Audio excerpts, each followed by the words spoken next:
আসসালামু আলাইকুম। এটা হচ্ছে দাওয়াত ব্লগের সেকেন্ড পার্ট। প্রথম পার্টটি দিলে বেশি বড় হয়ে যায়, তাই আমি দ্বিতীয় পার্টটি দিলাম। তো এখানে আমরা সন্ধ্যাবেলা বের হয়ে গিয়েছিলাম বাড়ি রওনা হওয়ার উদ্দেশ্যে। তো এখানে আমার ফুপি দেখাচ্ছিল দূর দূরান্তে যত জায়গা দেখা যাচ্ছে এগুলা সব আমার ফুপিদের জায়গা। তো এই মসজিদটাও আমার ফুপিদের। তো ফুপি আর কি সব ঘুরে ঘুরে দেখাচ্ছিল।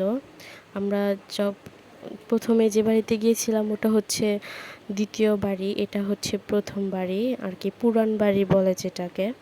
তো ওইখানে ঘরবাড়ি আছে, এখানে ফুপিদের কোনো ঘরবাড়ি নেই। তো ফুপির এক মামা শ্বশুরের বাসায় এসেছিল, তারপরে তাদের পুরান বাড়ি, মাছের খামার এগুলো দেখাচ্ছিল আর কি।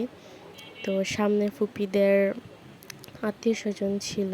তো আমরা আবার নেমে তারপরে ঘুরে ঘুরে সব দেখছিলাম। এটা হচ্ছে আমার কাজিন। তো এগুলো সব হচ্ছে ফুপিদেরই জায়গা।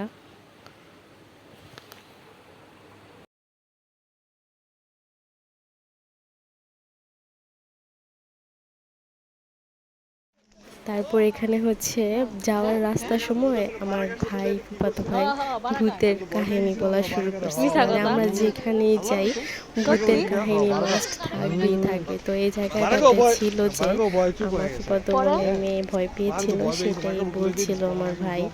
তো আমি প্রথমে বিশ্বাস করছিলাম না, পরে যেহেতু বেবির কথা বলেছে, বেবিদের এক্সপ্রেশন তো বোঝা যায়, তাই আর কি বিশ্বাস করা। তো বাকিটা আল্লাহ ভালো জানে, ভূত কি জিন আর কি।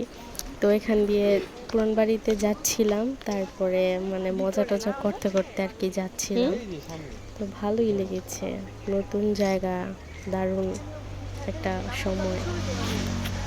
ক্ষেতের মাঝখানে যায় ছবি তুল, তুই আলু তোল আমি তোরে ছবি তুললা দেই। না রে, আলু তোল আমি তোরে ছবি তুললা দেই। এই যে আলু, আলু গাছ আমার গাছ, আমারটা না অন্য হয়।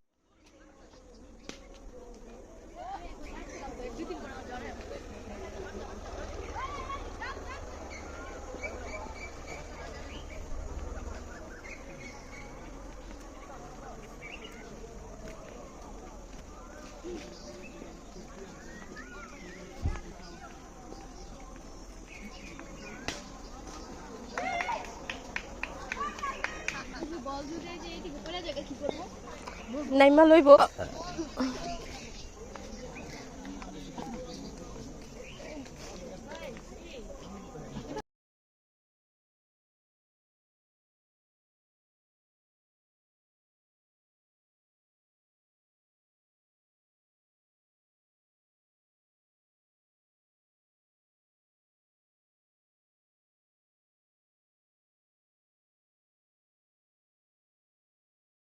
তারপর সে বাড়ি থেকে বের হতে হতে সন্ধ্যা হয়ে যায়। তো আমরা রওনা দিয়ে দিই বাসার উদ্দেশ্যে, কিন্তু মুক্তারপুরের এখানে এসে এত জ্যাম ছিল, আল্লাহ কুত্তা মোরা জ্যাম ছিল, মাবুদ অনেক জ্যাম ছিল। আমরা তো লিটারেলি সবাই জাস্ট ফেড আপ হয়ে গেছিলাম। তো এখানে আমার কাজিন নাচানাচি করতেছিল। তো জ্যামে মনে হয় মাথা খারাপ অবস্থা, পুরাই এত খারাপ অবস্থা। কেমন? তারপর আমরা জোরে লাউড স্পিডে গান দিয়ে চিল করার চেষ্টা করতেছিলাম। সেই দিন অনেক কাহিনী হয়ে গেছে।